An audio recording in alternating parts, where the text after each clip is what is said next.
Birdland Today, your daily dose of Orioles talk. Hey guys, welcome to Birdland Today for Tuesday, March 25th. Look at that, I'm doing an intro before just talking about the team this time. Anyway, make sure you're subscribed to the newsletter at birdlandtoday.com, as well as the podcast, giving it 5 stars in all your podcast apps. Tell your friends, the season is right upon us. We are 2 days, 3 days, depending on how you count. This Thursday afternoon, the Orioles start their season. And as I mentioned before, I'm going to be live on YouTube over at Birdland Sports. I'll, of course, share it on Twitter and Facebook as well. So follow me in all those places as we have a little post-game show after that first game. I want to hear from you guys. I want to see what you think about this first game, because I'm sure, just like me, you are extremely excited now that the season is here.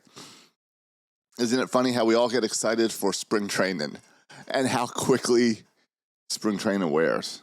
Where it's like, all right, I've seen it. Now let me get to the real games. All right, let's go. Time to go. Everyone's healthy. They all look good. They're all in orange. Let's play the games that matter. At least that's how I am. A little impatient. Spring training is exciting, and then it's impatient. But the season's here, and yesterday I was on the phone. And you know what? I should. I was on the phone with Jacob Meyer from the Baltimore Sun, and he was asking me. I assume I'm going to be mentioned in an article today or tomorrow or sometime. But his question to me is: should the Orioles have done more this offseason? And more than that, why is everyone so pessimistic? As a fan base, why are we pessimistic going into this season? And I had to tell him, I'm not pessimistic. So I thought about it, and why are we pessimistic? I think it's an age thing. I think many of you that are more pessimistic are younger than me. That you weren't a passionate bleeding orange Orioles fan during the 14 losing seasons. You weren't a diehard Orioles fan in the 90s when Peter Angelos threw so much money at this team to still not win a championship, a World Series, even much of a playoff push. I think maybe this fan base got on board, if not the past couple years, right during the rebuild, or maybe you got on board during the Manny Machado time, the early 2010s, 2012, 2016, 2018. I mean, it's been pretty fun to be an Oriole fan the past 15 years. And that's before that, we had 14 years that were not fun to be an Oriole fan, where every year we hoped for the Cavalry. And we convinced ourselves that the Cavalry would save us. And they never did. They always were disappointments. They always went to other teams like Jake Arrieta and performed better. So there's no pessimism from me going into this season. And there's no reason to be pessimistic. What could I be pessimistic about? We didn't sign Corbin Burns. Okay, but as a dad, I would have made the same choice Corbin Burns made to stay in Arizona. And we made him an offer. We could have re-signed Anthony Santander. No. It was very clear when this last season that he was not part of the future. And I think with Tyler O'Neill, we will replace those numbers no problem at a much cheaper price. We could have went out and signed a big league pitcher. We could have signed an ace. We could. But that would have been a multi-year deal. You're not going to sign an ace on a one-year deal. And do you really want to lock a guy up for multi-years when we have a future of Grace Rodriguez and Kyle Bradish and Tyler Wells and Cade Povich is looking promising? Not to mention that we already have Zach Eflin and Seguna. How would an ace... Yeah, right now an ace would look great because Grayson's hurt, Kyle's hurt, Tyler's hurt. But how would this ace look next year after? Yeah, he'd be great. He'd be the top of our rotation. But that's a lot of money spent when, hey, O's fans, what are we asking for? What are we going to be asking for? Re-sign Gunnar. Re-sign Adley. Extend these guys, which means you have to be wise about your money so that you can then spend money. Gunnar Henderson is projected to get over $700 million. That money's got to come from somewhere. I know the argument. I know people that think, well, the Orioles have Dave Rubenstein needs to be just like Steve Cohen or be like the Dodgers or the Yankees and just spend. Well, look how that's working out for the Mets. It's not. You can't spend your way. We tried it in the 90s. You can't spend your way to a championship. Instead, you have to look at this team. And there's so much to be excited about this team. Last year, we won 91 games, I believe, off the top of my head. My prediction this year is 92, 93 wins. I think I'm going to go. We have our bold prediction episode tonight at 8:30 over at Session 336. We'll be live streaming it if you want to check it out. But I think I'm leaning towards 92 wins. I am tempted to push that up to 94. But I think I'm going to land on 92 wins, which is a slight increase from last year. Why? Because I thought the team was good last year. And let's take a look at last year's team versus this year's team. We don't have Corbin Burns. That's okay. We don't have Santander. Well, I already mentioned we replaced all his power with Tyler O'Neill. So what did we replace Corbin Burns with? Well, if we look at last year's rotation, what did we add? We added Tamioka Saguna. I legit think this guy has a shot at Rookie of the Year.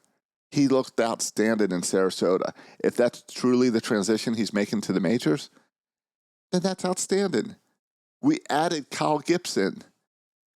When you have guys like Zach Eflin, Kyle Gibson, and Charlie Morton, guys that keep you in games through 6 innings, that shortens the games for the bullpen. We have a bullpen that seems it's going to be better than last year. Why? Because Felix Bautista is out there. We have an offense that on paper is one of the best offenses in baseball. Check out that lineup. Is it going to be better than last year? Yeah. How do I know? Well, let's look. Let's look at Ryan Mountcastle. Look at how his numbers have gone down in the past 3 years. What changed the past 3 years? Oh, yeah, the wall. So now we bring the wall forward. What that means, Ryan doesn't have to try to adjust his swing to avoid the wall like he has been doing. So we're going to see not only more home runs, but more base hits and a better batting average from Ryan Mountcastle. Let's look at Jackson Holliday, who was a below-average ball player last year. Yet he's supposed to be a star. So clearly he can only go up, right? So we're going to see things from Jackson Holliday that we didn't see yet last year. I know Gunnar's starting the season hurt. That's all right. Give him 2 weeks, let him come back healthy, and let him make a push to be in the MVP talks once again. Adley Rutschman, his stats were average last year, but the eye test, he didn't pass. He looked out of shape. He didn't look great. He came in this Sarasota looking a lot better. Let's see those numbers translate. Let's see him show us that he's an all-star. Show us that he's a perennial all-star. His numbers are going to go up. I mentioned Bautista already in the bullpen. But I'm talking offense. Colton Cowser was kind of up and down. But that's to be expected. He's a young guy. Let's see him build on that this year.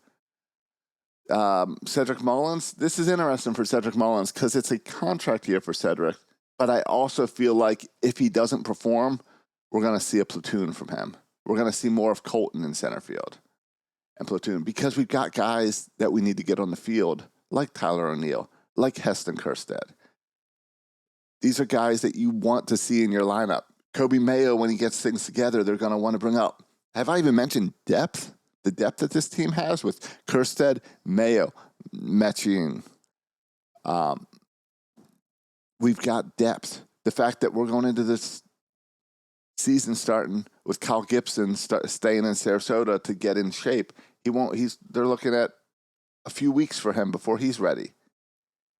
That means depth. That means Kate Povich, Dean Kramer, one of them will move to the pen, and the other continue the rotation. There is so much to be excited for about this team, and so many reasons for this team to be better this year than they were last year. 2023, they showed up in the playoffs, didn't perform. 2024, they showed up in the playoffs and didn't perform. Let's look where were the struggles in the playoffs. I should probably just save this for another episode, but let's get it in right now. 2023, we were inexperienced. Adley Rutschman, Gunnar Henderson, Grayson Rodriguez, they'd never been to postseason. And Kyle Bradish did great in game 1, but Kramer struggled game 2, or I guess that would be game 3. The bullpen was worn down, and Felix Bautista was out with an injury. So when the bats went cold, as they did, the pitching wasn't there to save them. In 2024, the Astros were hot coming in. And we had injuries. We had Kyle Bradish injured. We had John Means injured. We had Jackson Holliday struggling. We put him in the postseason, and he sucked. Let's hope that postseason experience of Jackson last year pays off for this year. And again, the home runs dried up. So going into 2025, how do we make a difference in the playoffs? We stay healthy. And we let those young guys of Adley, Gunnar, Jackson Holliday, Grayson Rodriguez show up. We get Kyle Bradish back in July with a fresh arm to push us into that playoffs. There's plenty to be excited about. Stop being negative just because we didn't outspend the Yankees or the Dodgers or the Mets or the Red Sox. Whoever you are comparing us to, stop it. Stop comparing and just look at the Orioles. Get excited and watch the Orioles starting this Thursday in Toronto and watch the baseball world start to talk about the Baltimore Orioles. I'll talk to you guys tomorrow.